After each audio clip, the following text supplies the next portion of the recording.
Good morning, everyone. Welcome to author number 37 and 38 of our Women on the Move author series, where we meet the most fabulous female authors and we talk about their careers and their latest books. I am Marjorie Schuster, coordinator of our literary events here at the Temple Emanu-El Streicker Center. And as always, I'd like to thank the Samuel I. Newhouse Foundation for their support of this series. Today, I have the great pleasure of moderating this event with two authors that I love to read, and I think you all enjoy reading them also. Today, we're going to meet Jean Meltzer and Lynda Cohen Loigman. This was Jean's second book, Mr. Perfect on Paper, and we will be discussing Lynda's third book, The Matchmaker's Gift. So right now, let's open it up, and it's my great pleasure to introduce both Jean and Lynda. Good morning, ladies. Good morning. Good morning. This will be a terrific conversation. Now, I have paired these two terrific authors together because their books obviously both deal with matchmakers and fabulous Jewish themes. I hope a lot of you who are watching have read these books, but in case you have not, let's talk a little bit about the worlds that you have both created. Let's start with Jean. Tell us a little bit about your book. Hi, everybody. So first off, thank you so much for having me here. Quick housekeeping issue. If I'm blowing my nose during this event, please excuse me. I have a little bit of a cold. You have COVID? No, cold. It's okay. You're far from this. It's okay. Thank God, no COVID. Also, my thing is falling out. There we go. So Mr. Perfect on Paper is about a third-generation shachanit, or matchmaker, named Dara Rabinowitz, who finds her private search for love inadvertently thrust into the national spotlight when her well-meaning bubby shares a list for the perfect Jewish husband on national television. As a nationwide hunt ensues, however, because we're in a rom-com, it goes viral. You need me louder? Okay.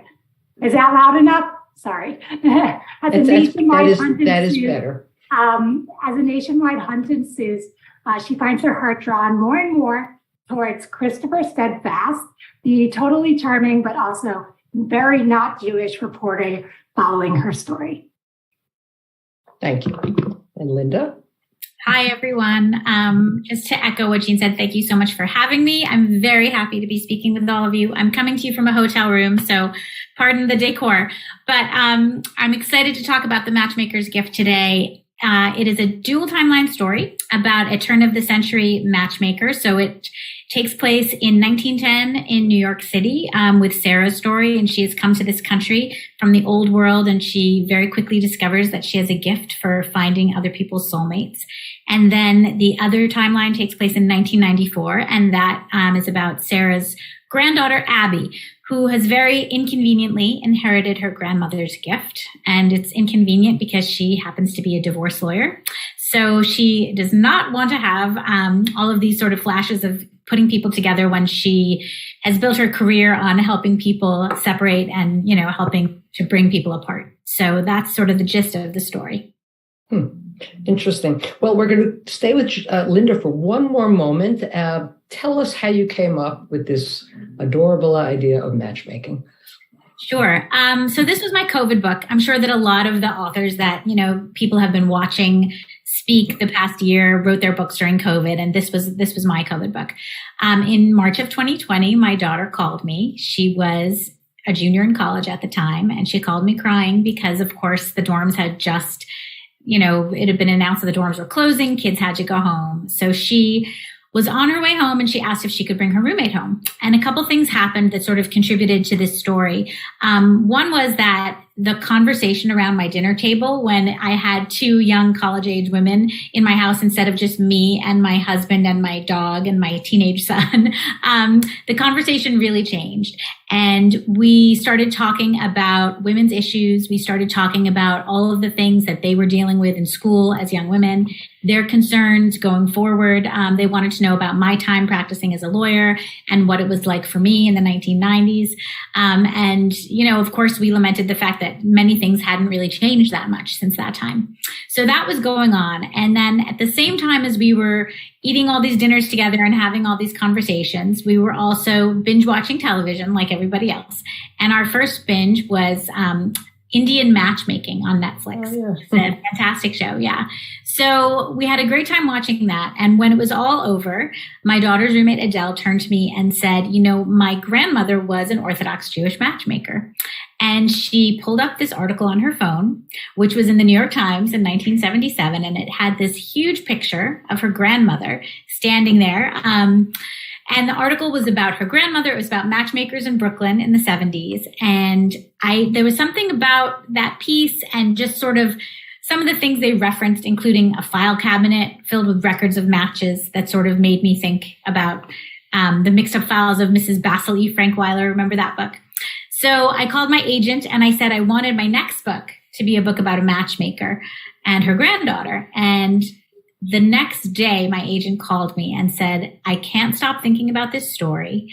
I'm going to talk to your editor. We're going to see if they want to have a second contract or a contract for 2 books. And then a few days later, she called and said, we both want you to write this story. They want this story. They want it now. We want you to put aside the book that you're working on now and write this one. And I think about that a lot because at that point, we were all so disconnected. We were at a time when we were really isolated. And when I talk about matchmaking, it means connecting and connections. And I think that was why they really wanted that story. And then I had to, I'll go back to Jean, but I had to figure out what I was going to do because I don't write romance novels. I'm not a romance writer like Jean. I write historical fiction. So I had to come at it from a very historical point of view. So that was my first hurdle going into the story. Thank you. That's a very, very interesting story. So Jean, tell us a little bit about how you came up with your book. So much like the matzo ball, Mr. Perfect on Paper is partly inspired by my own love story. I was a first-year rabbinical student, and you should know at this point in my life, I was dating every Jewish man in Manhattan and probably half of Jerusalem in order to find my nice Jewish husband.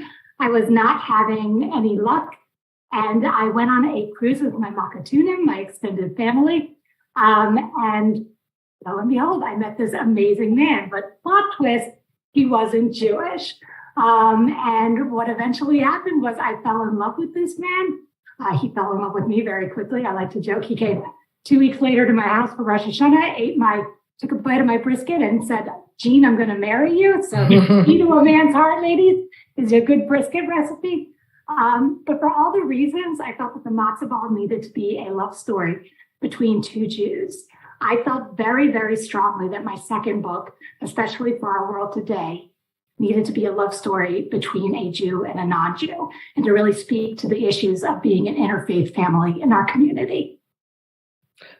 I had an idea this was based a bit on you. So would you say the main character is basically your life? Is that what you think? I think, it's interesting. I always get this question about my characters. I would say, and I'm sure Lynda feels this way too, every character in the book has little bits of me. So I have as much of Chris as I have as much as Dara, as I have as much of Rachel Rubenstein Goldblatt. In fairness, I'm a lot Rachel. And I'm Jacob, so they're all a little bit of me, but definitely for me in Mr. Perfect on Paper, I really wanted to explore some of the myths I grew up with regarding loving Judaism, being Jewish, and falling in love with someone outside of your faith. And I think that's what I wanted to do in the book. So I really wanted to write a book where someone loved their faith, was committed to their faith, but couldn't really choose who they fell in love with. So, well, a couple of things. First of all, I love the name I love Chris's last name. Now, I suppose that was chosen on purpose. Yes. So some characters are very, their name kind of pops into your head and you're like, that's their name. Yeah. So Chris Steadfast was born fully formed from the forehead as Chris Steadfast, for sure.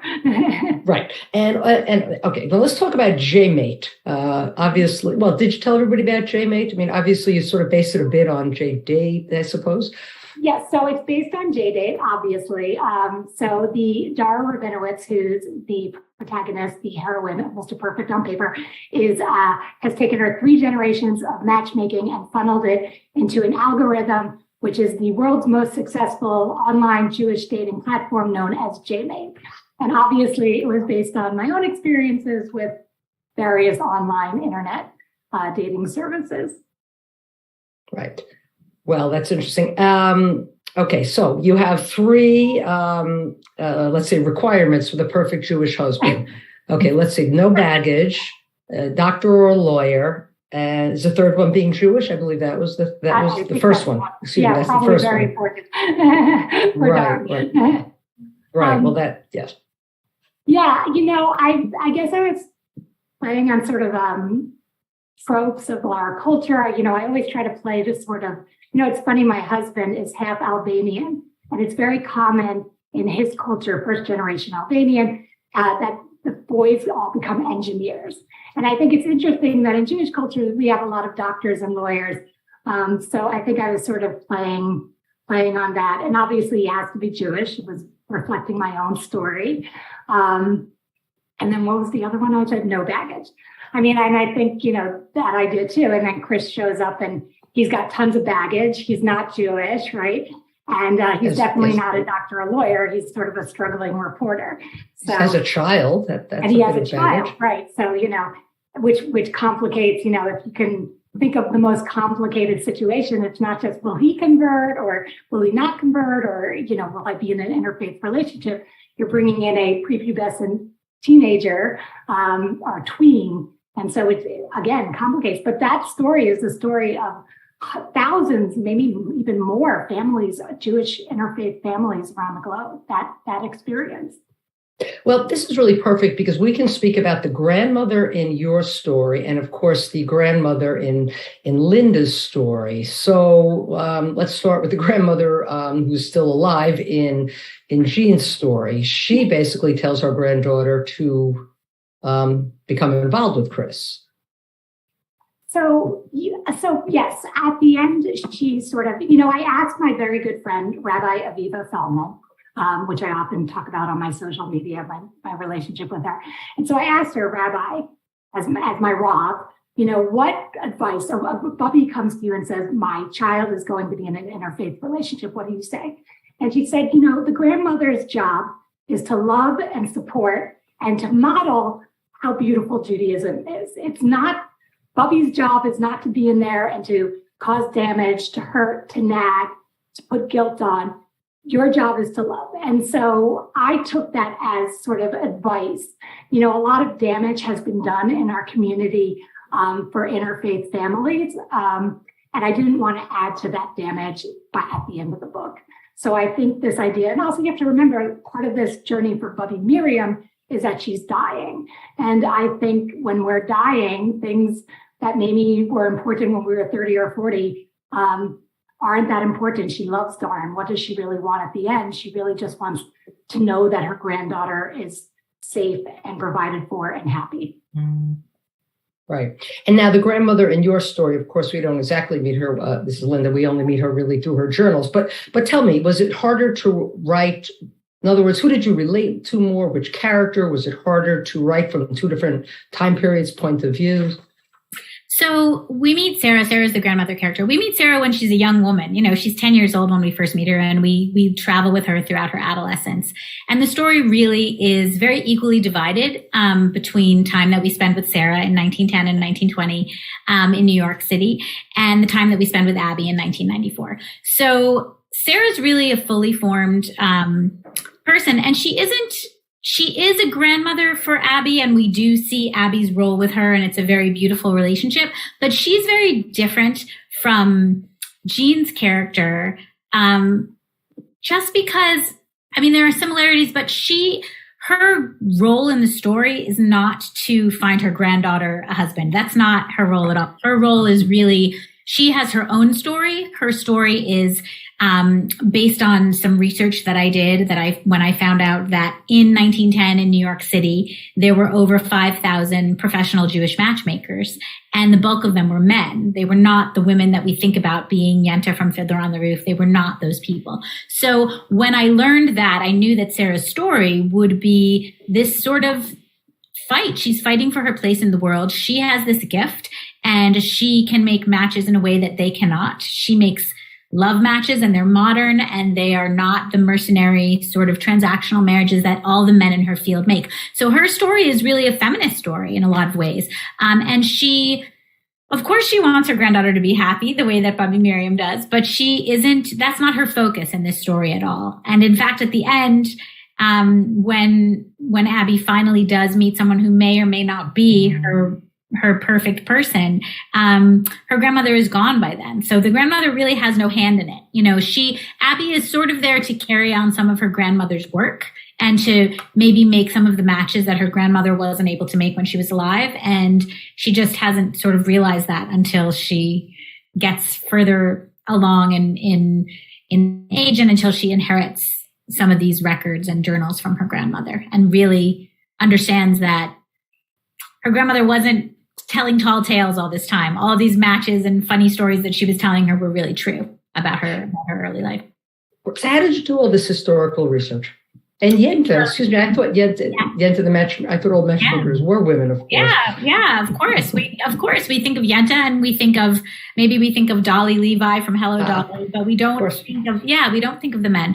Bernard Malamud actually has a wonderful short story called The Magic Barrow, which is about a male matchmaker at that time in the early 1900s.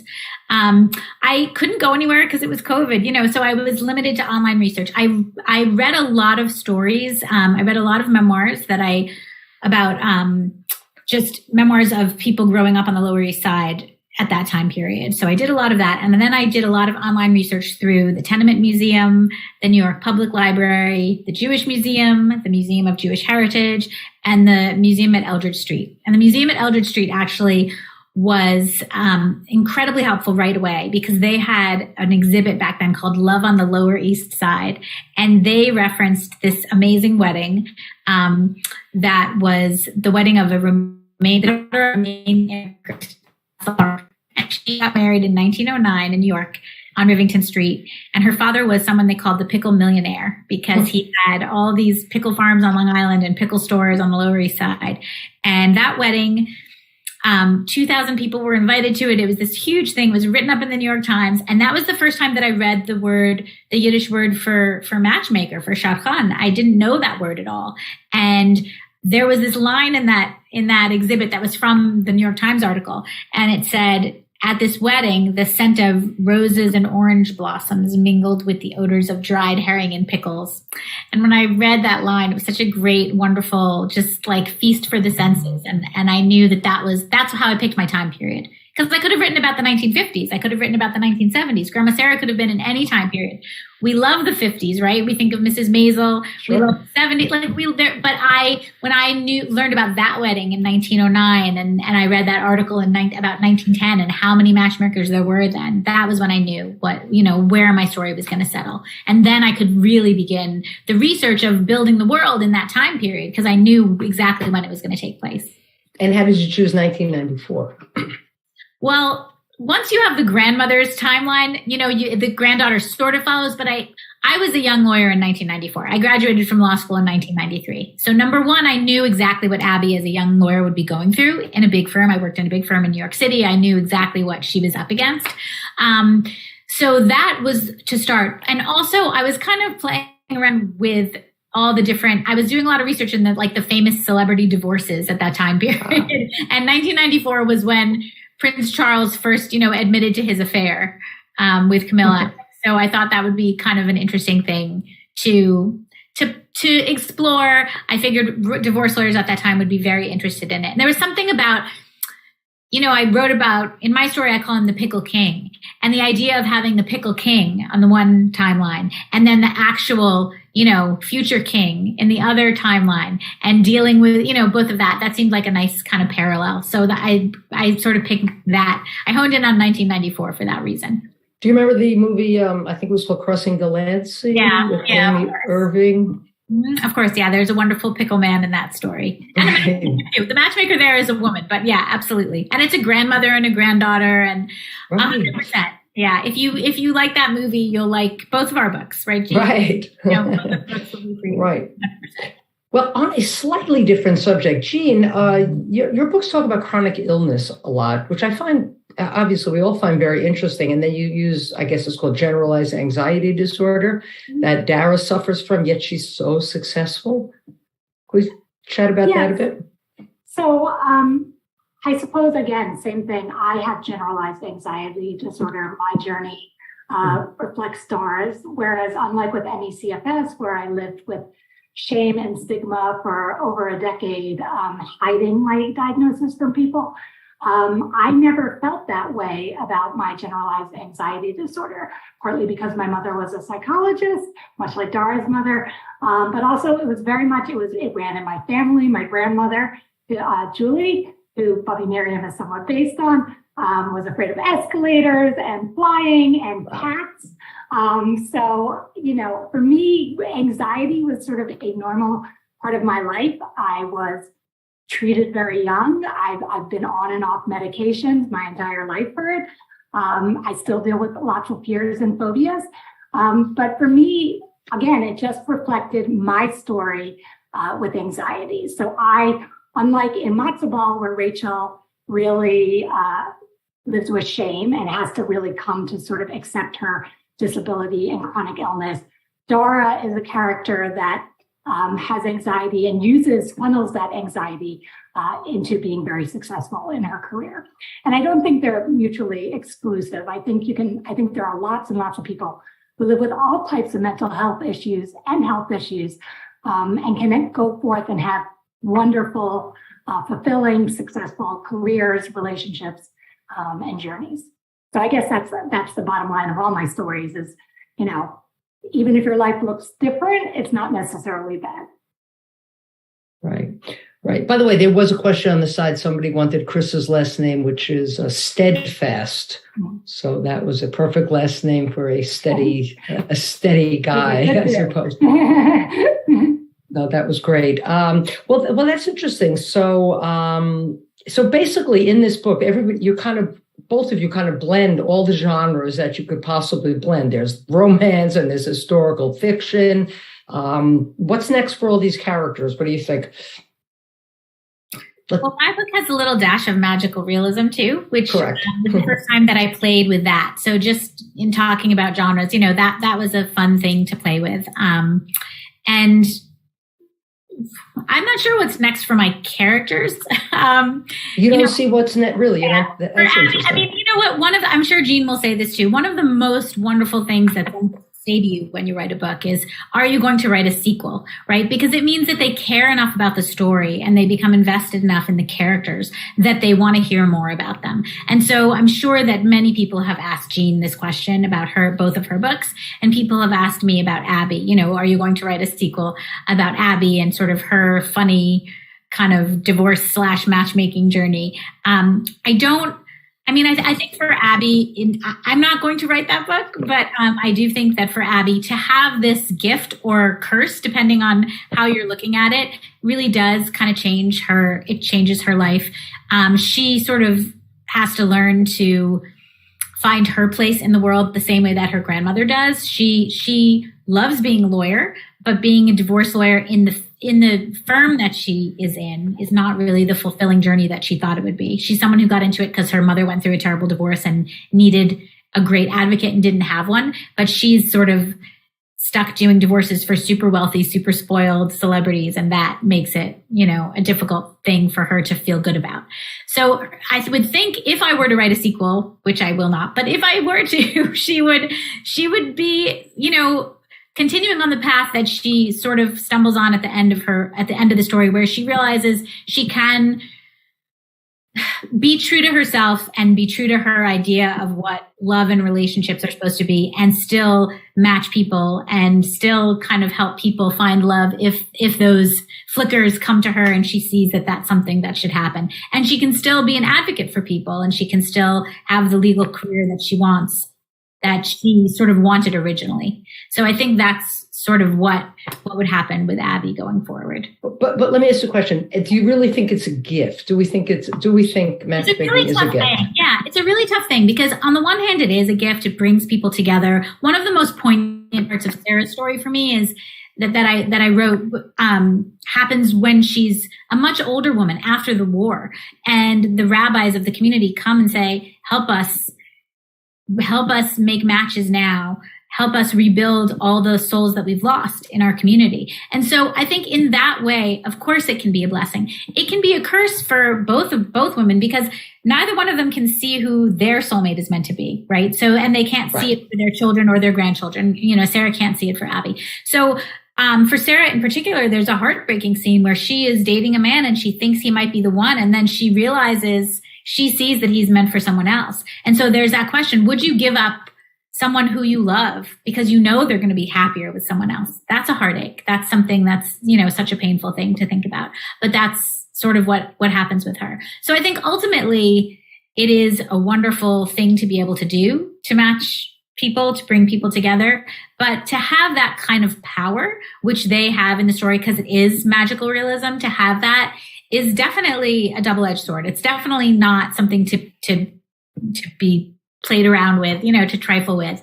It's like they say, with great power comes great responsibility, right? Like the superheroes. So that's their superpower. And it's not all sunshine and roses. It's tough. Right. Now, I want to talk about your cover it's hard to see it here. So explain, this is really beautiful, by the way. Thank you. And, it's hard to read. That's it. So, isn't there a couple of special things that are depicted here? Am I accurate? Yeah, so I had much more input in this cover than I usually do, and I really wanted it to look like a ketubah. So if you look at it, you see it's very floral and the way that a lot of ketubahs are. And like ketubahs, there are special symbols in the story. So I really wanted the pickle jar, which you can see there's a pickle jar there. There are some spectacles because, of course, there's a character who sells spectacles from a push cart. And Sarah's whole gift and Abby's gift is a visual gift because we talk about love being blind and love at first sight, and I wanted that to be a visual gift. So there are spectacles there, wedding rings, a bracelet, and that sort of like flash of gold across the front that is supposed to represent the gift, you know, when Sarah and Abby are supposed to be able to see souls that are sort of reaching for each other. So all of those things are there in the cover, and I was just so pleased with it. It is beautiful. And by the way, the color is beautiful as well. And actually, let's get to this book. Not so different. Did you have any input in this? Yes, it was right back there. Yeah, actually, it took a few times. We were playing around with colors, but I loved that they put the Brooklyn Bridge in the background. I love that my publisher always makes it a point to put the Judaism right on the front. So there's a Jewish star on the laptop. She's wearing a Jewish star. There's Jewish stars on her sneakers. So I really respect the fact that Mira never sort of like hides the Jewishness of my books. But yeah, I and if you look at the hardcovers, I love that the Mr. Perfect on paper is white and matzo ball is blue. So it looks very good on a mantle during Hanukkah. It does. So let's talk about a little bit about both of you and your careers. So this is second book for you, number 3 for you. How did you get, either one, how did you get started? Tell us a little bit. Let's start with, I guess, Jean. Well, I've been writing my whole life, basically, but it's been a very circuitous journey. Long story short, when I was like in 6th grade, I wrote a short story. My teacher would have me, she really liked it. She said, you can read it to the class. And it became this thing I did. Every week I would write a short story. My teacher would have me read it to the class. Everybody would be laughing. They were usually like funny little stories. And I officially became known as like Jean the writer. So I knew I was going to go into writing. I wound up at NYU Tisch. I wound up in film and television. By 24, I was very, very successful. I won an Emmy. I was doing a daily series for Discovery and TLC. I was creative director. But joke was on me. I was very unhappy. So I quit my job and moved to Israel to become a rabbi. And from there, I spent 5 years in various seminaries and schools, 2 years in Jerusalem.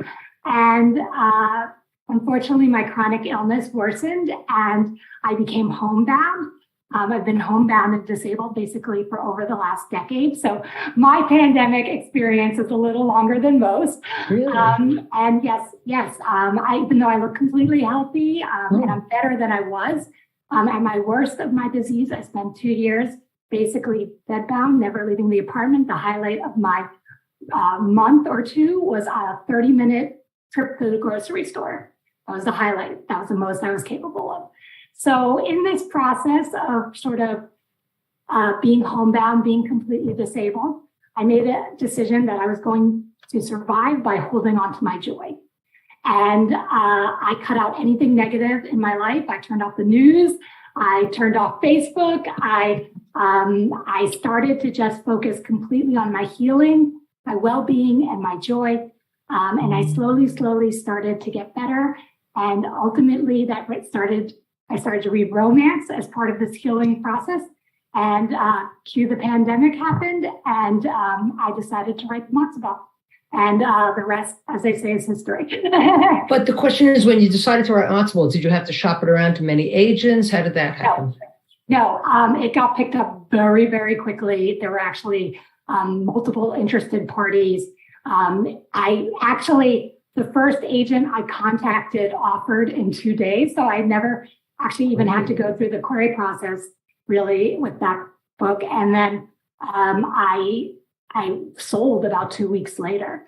So it was, now keep in mind, I had been writing a lot for years while I was home, mainly for my own joy. I never even thought the matzo ball was going to sell because it was such a different book. It was so Jewish. And on top of being Jewish, so Jewish, it had this intersectionality of identity where it was dealing with disability and like a poorly understood chronic illness.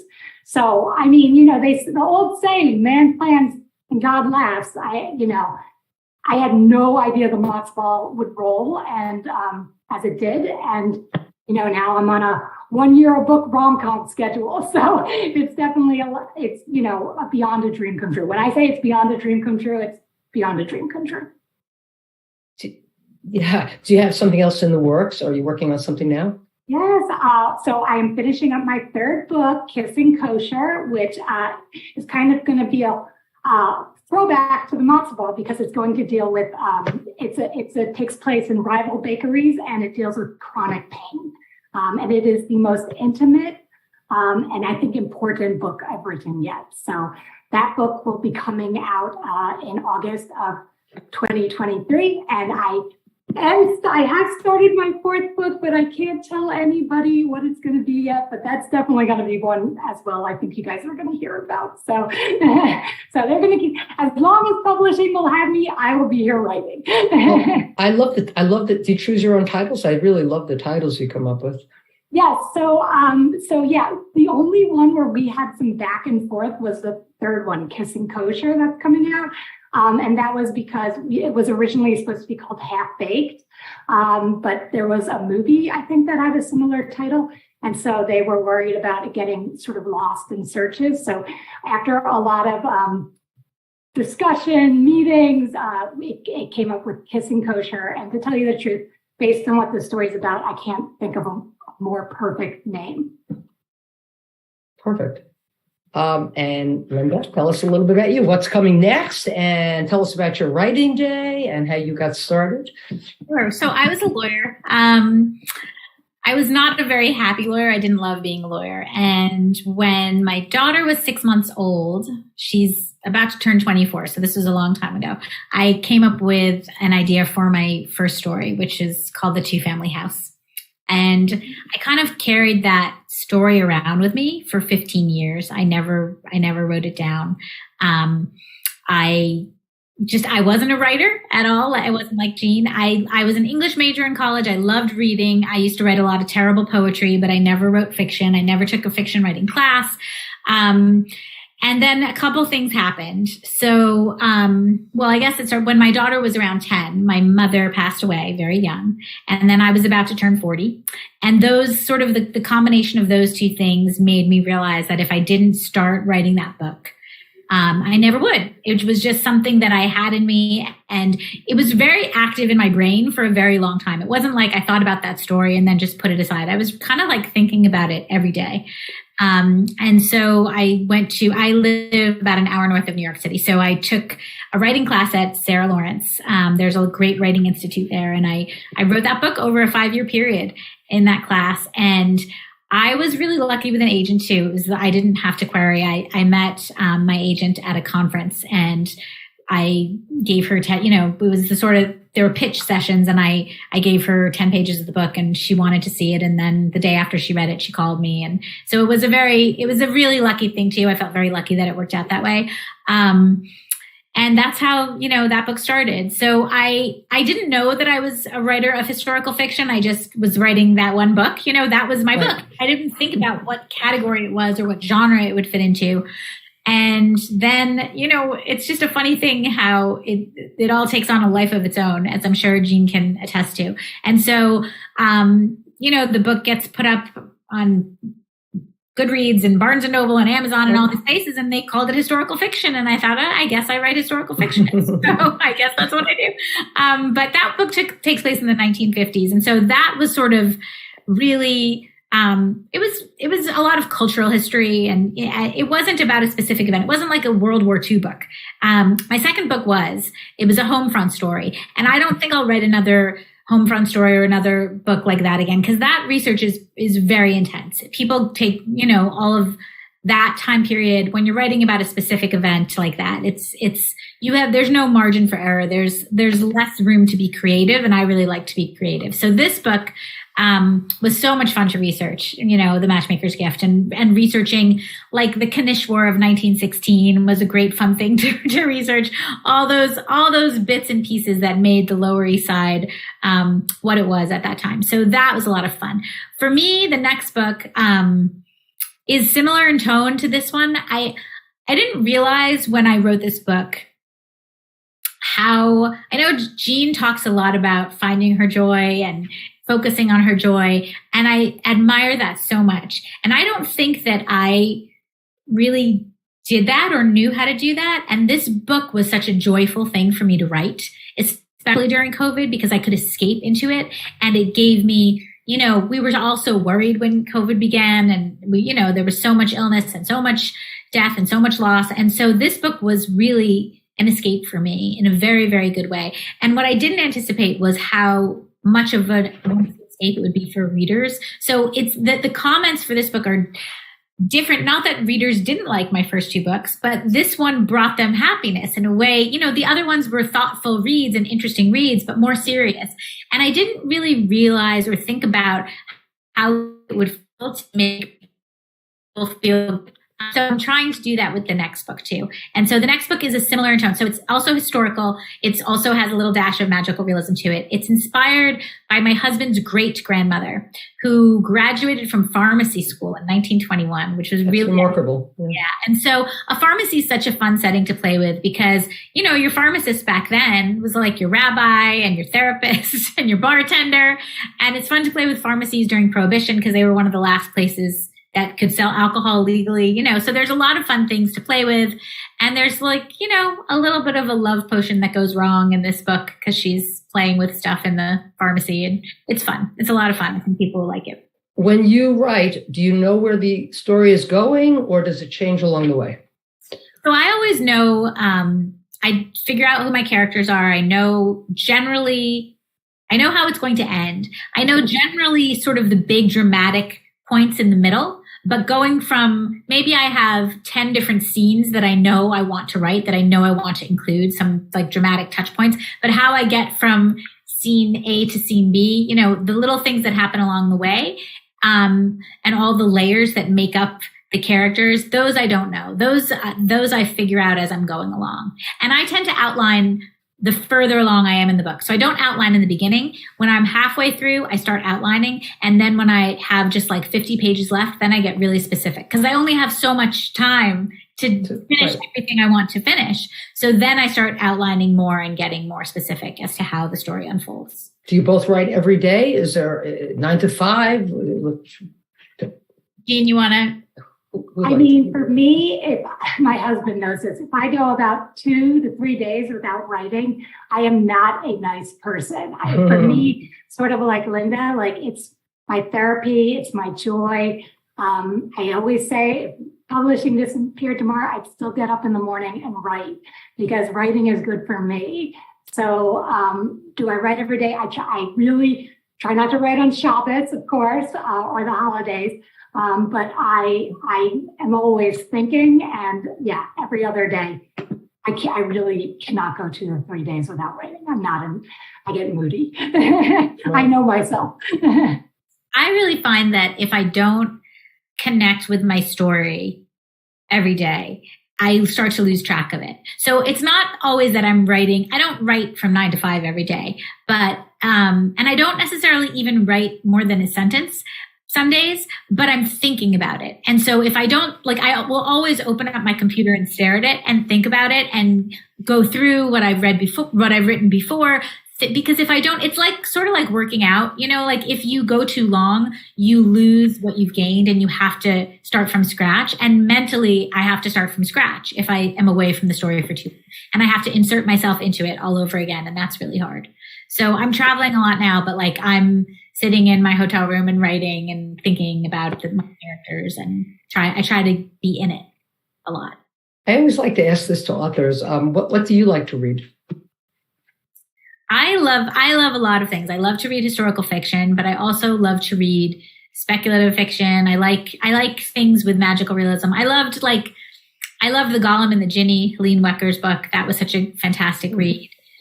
There was a book this year that I talk about all the time that I'll talk about because it's called When Women Were Dragons, which sounds like it's like a fantasy, but it's not. It's speculative fiction. It's the 1950s and it's about female rage and empowerment. And it's just like a great, great story. It's written beautifully. So I read a lot of different things. The only thing that I don't really love, but I'm just now starting to like more of is a thriller.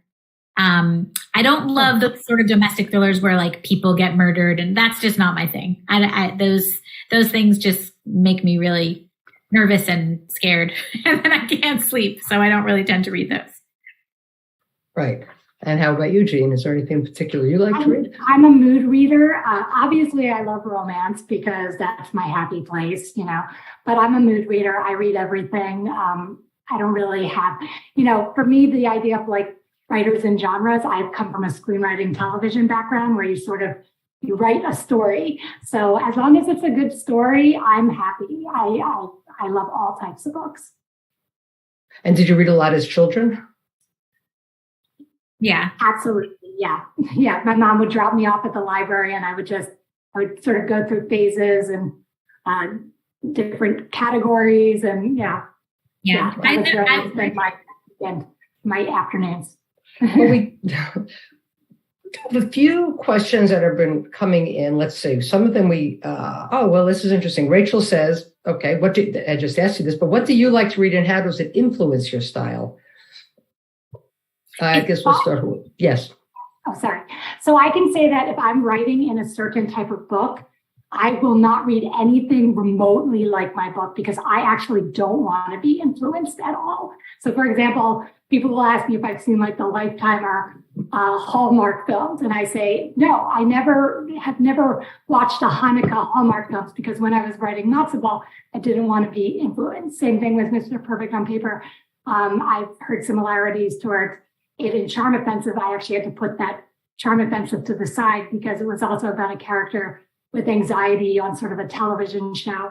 So I don't read anything remotely that is in the same sort of sphere because I want it to be my story.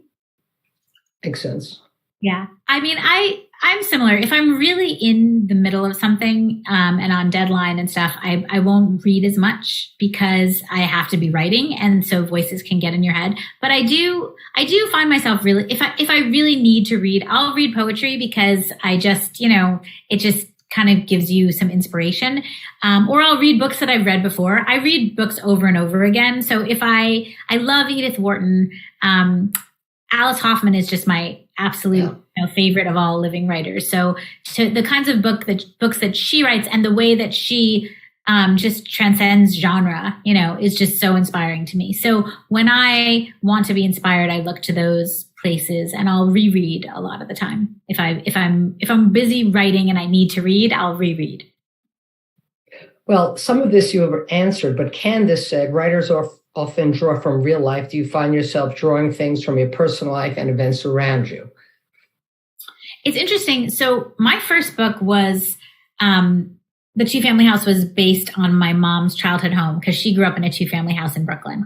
And in that story, there are, brothers living in the same two-family house, and it's about the sisters-in-law, and they raise their children all together, and that's very much how my mom was raised. In her case, it was her mom, and then her uncle lived downstairs.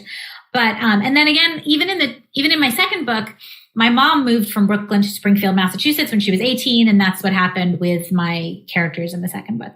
With this book, it's really, I feel like in a way I've graduated. It's almost like my first two books were very therapeutic to write and to sort of, there were a lot of little family stories that I stuck in those books, things that I had just been thinking about writing, little tidbits for, my whole life. And I got a lot of that into my first two books. And then this third book was sort of less personal in a way. The grandmother character definitely has some sort of sayings and things that echo my grandmother's voice in certain ways, but it's nothing like my life or nothing like, a lot of the sorts of familiar things that I put in my first two books. So it was sort of a really different experience writing this book. And I think the third book will be similar. I think I've gotten to a point where it's more my imagination. I'm giving my imagination more of a free rein, which is very freeing in a way. It was very comforting to write the first two books, but this one was a different experience. Same for you, Jean? Yeah, I mean, for me, I sort of see my books as also the ability to make things visible that have been invisible for so long in a form of advocacy. So for me, I take from my life because there's so many. One, there's not a lot of people doing exactly what I'm doing right now, so it feels very important to sort of take from my experiences and my background.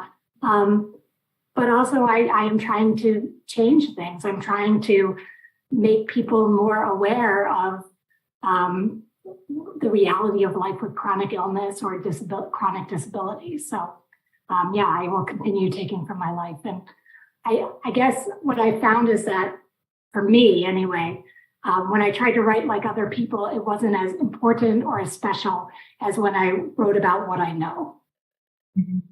Finding your voice is so important, finding the right tone. And I think we both know it when we get it, and that's always, I guess, the hard thing when you start a new book is you're trying to figure out the tone of that new book and the voice of that new book. And so, and it's slightly different. And even though her books are all present day, or they have been so far, who knows what will happen, but, getting the voice of the story, every story has a unique voice to it. And getting that right is the first thing you have to do. And when you feel it, it clicks and you know that it's right. It's just an intuitive thing, I think. Wow, that's great. Well, I have a couple more quick questions from some people. Sally would like to know, what advice do you give to somebody who wants to be a writer? I mean, for me, I think it's never too late. My first book, Jean is a lot younger than me. My first book I published when I was 46 years old. So I think, and I'm 54 now, and it's just, I think I couldn't have written that book until I was a mother and until I had experienced the loss that I had experienced. And I think it's never too late. And I think you just have to write. I was so afraid to write for so long because I didn't know if I could do it. I was so afraid to fail that I never put my words and my story down on paper. So I think you just have to make yourself do it. And I think a class is always really helpful. To find a community of other writers helps you to think of yourself as a writer. And I don't really think you can write I don't think you can write seriously until you take yourself seriously. And thinking about yourself as a writer is like sort of the first step for that. Are you involved in different writers' communities? Yeah, I mean, well, first I had my class, and now I have this group. We started Zooming during the pandemic every Thursday, so we're the Thursday authors. But even before that, I have other, a lot of other author friends, and Sure. It's very helpful to just discuss not just process, but the industry too, because the industry is a very strange, very opaque industry with not a lot of guidance, and you have to. It's really great to have other writers to bounce things off of, to say, is this normal? Is this what how does this work? Because it's definitely not an intuitive business at all. It's a strange kind of business. Well, every author we have on this and every author we deal with, they all are friends with each other and they all know each other all of the time. So it's really an interesting business. It really is. Yes. And Jean, are you involved in all of that as well? Yeah, I was very lucky because I lived a very quiet life before the matzo ball came out. Like I said, I was my primary identity was my husband's disabled wife. I didn't have a career. I didn't have kids.